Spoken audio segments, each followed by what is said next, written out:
আসসালামু আলাইকুম আমার প্রিয় ভাই বোনেরা, কেমন আছেন? আশা করি ভালো আছেন। আমি দই বড়ার রেসিপি শেয়ার করব আপনাদের সঙ্গে। আপনারা অবশ্যই দই বড়াটা দেখবেন আমি কিভাবে বানাচ্ছি, বাবা কি দিচ্ছি দেখে নেবেন ভালো করে। এখানে ডাল ভিজিয়ে রেখেছি আমি 4-5 ঘন্টা হবে, আপনারা ভিজিয়ে রাখবেন। এখানে এই ডালটা নিয়েছি বড়ির ডাল। এই দই বড়াটা খেতে খুবই মজার, ওই জন্য আপনাদের সঙ্গে শেয়ার করেছি প্রিয় ভাই বোনেরা। এখানে দেখুন মিহিন হয়েছে কিনা আপনাদেরকে দেখাচ্ছি। মিহিন হওয়া লাগবে। বাটিতে ঢেলে নিয়েছি। দই বড়াটা খুবই মজার, অবশ্যই খাবেন।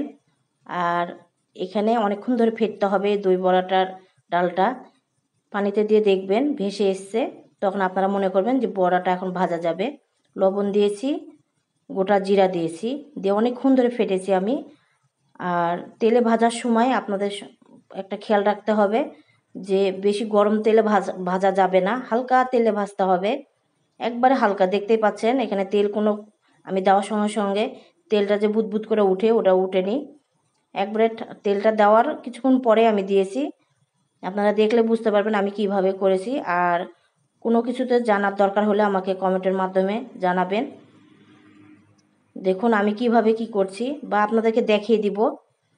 এখানে ভাজা হয়ে গেছে দই বড়াটা, আমি ভিজিয়ে রাখবো 1 ঘন্টা। এটা ভিজিয়ে রাখতে হবে।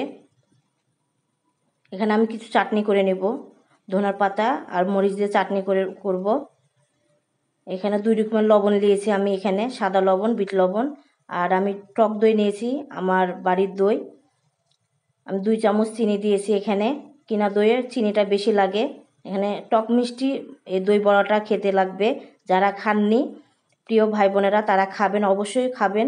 আপনারা ফুচকা লাভার যারা আছেন, ফুচকা পছন্দ করেন, আশা করি আপনাদেরকে ভালো লাগবে এই দই বড়াটার রেসিপি, ওই জন্য আপনাদের কাছে শেয়ার করেছি। অবশ্যই আমি যেভাবে বানিয়েছি আপনারা খাবেন।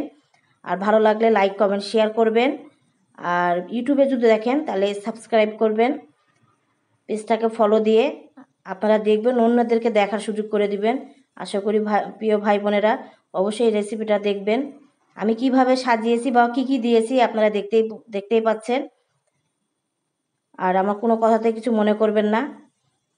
আমার পেজটাকে ফলো দিয়ে আপনারা থাকবেন। ভালো থাকবেন, সুস্থ থাকবেন, সাবধানে থাকবেন। আল্লাহ হাফেজ।